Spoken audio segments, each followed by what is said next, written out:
Oh, it's probably a bit hard to judge given it was such a dour, probably a fair replica of round 6 really in terms of the way it was played, just a mirror image result, unfortunately for us.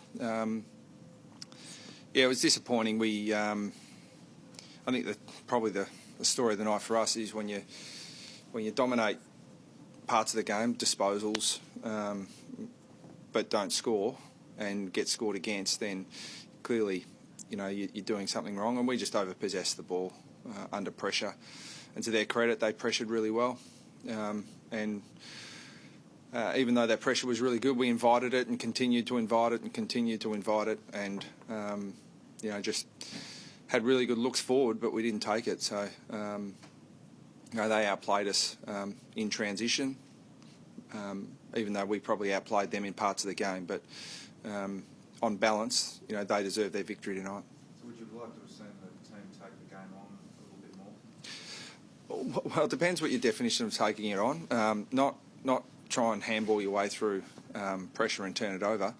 I would have liked to have seen them take it on a bit more in terms of taking the contest forward. Just go forward and when we did that, you think of how we kicked our goals. Most marks in the goal square. We looked okay when we did that, but we just butchered opportunities going forward. And usually we're better than that, but clearly we've got some work to do on it.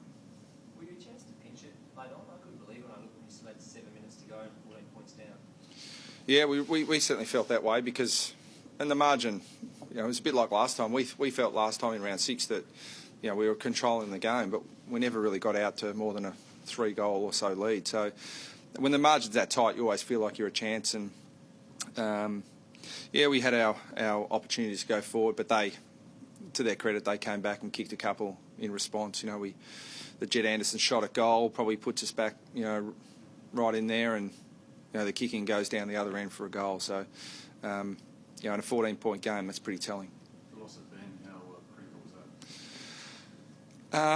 It was, because we thought we could probably get a bit of an advantage there with our big guys, and Brownie started really well. And whether that was part of the fact that when we lost him with our forward structure, we were reluctant to go to our big guys as much as we should have. But they lost a player early too, so I don't think on balance it was the difference. Any early indication of how bad the injury? With Brownie, I mean they're cautiously optimistic, but I don't try and speculate on that. We'll just wait and see. Does that mean he's in contention for next week? I honestly don't know. The last three rounds is tough against top 3 sides. That's the sort of preparation you want for finals, isn't it? I think it is. Yeah, I think it is. We'll learn a fair bit out of tonight of what we need to improve on, and we're going to get some win, lose or draw in the next 3 weeks. We're going to get some really good evidence as to where we need to improve and what we're doing well, because sometimes there's a bit of fool's gold when you have a big win, and and tonight I thought we were outplayed, so we'll go back and look at that and work out how we need to do that better, and we're going to get that type of thing the next 3 weeks, I would have thought, regardless of the result.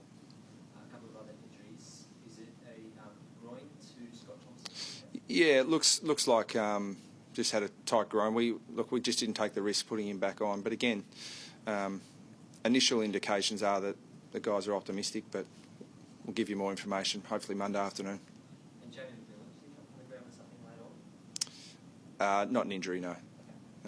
What is it about? It was Ryan Clark, I think you might be thinking of. He had just a knock on the shoulder, but just a body knock, nothing structural there. What is it about the matchup, Brad, that you think produces these sort of, really defensive, sort of low-scoring games? Yeah, particularly when both sides are capable of playing, I think, a pretty exciting brand of footy. It's a bit like, you try to you counter each other pretty well, so you just end up butting heads for a fair portion of the game. We would have liked to we tried to break the game open a little bit more, and potentially that was to our detriment because we didn't defend it quite as well. But I think both teams endeavour to play a pretty exciting brand of footy, but we're both pretty good at stopping what the other's good at. There's a fair chance week 1 of the finals that you may play each other again. sound as though you've learned some things that would enable you to enter that contest pretty confident. Oh, they're a good team. I mean, I wouldn't say that, you know, we walk in thinking, oh, that this will be a walkover. I mean, we know we're going to be in for a contest, and hopefully so do they. Yeah, I think it's more lessons in terms of execution rather than things we do structurally and tactically different. Can I ask about James Miller on his milestone game? He had a good night. Yeah, another good week. He's developing into a really quality player and a quality leader, and he's been fantastic for us the last couple of weeks.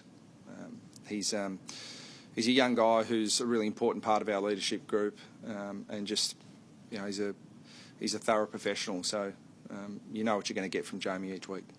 Can I ask about Marcus Montebelli early? He looked like he was being sort of targeted, or, you know, maybe potentially what he had to say about Lindsay Thomas from your earlier contest. Is there any truth in that? Oh, I wouldn't have thought so. I mean, we certainly targeted him, not in a manner that is untoward, but he's a key player. I mean, he's probably there without disrespecting the rest of their midfield. He's their best midfielder in my view. I think he's a terrific young player, and you know, we really felt that if we could get on top of him, we could get on top of their midfield. And our midfield went okay today in terms of numbers, but the numbers are a bit deceiving, I think, in the game today. I think the Bulldogs would be pleased with the way their midfield went against ours. But no, nothing untoward with that, just the fact that he's a very good player. The injuries to the forward are starting to mount up. If Ben does miss next week, what are the options for someone coming in? I haven't even given it a lot of thought, Nick, but off the top of my head, you know, we do have options because, you know, young Ben Mackay, first round draft pick, was really good again for Werribee last week. So he's an option. Sam Durden's back playing some good footy, coming off a shoulder reconstruction. So we'll have a look, and then there's options to change the forward structure completely. So yeah, we'll have a good look at it. But I mean, yeah, if he plays, great. If he doesn't, we'll just work out a way to restructure and go again. Thanks. Thanks.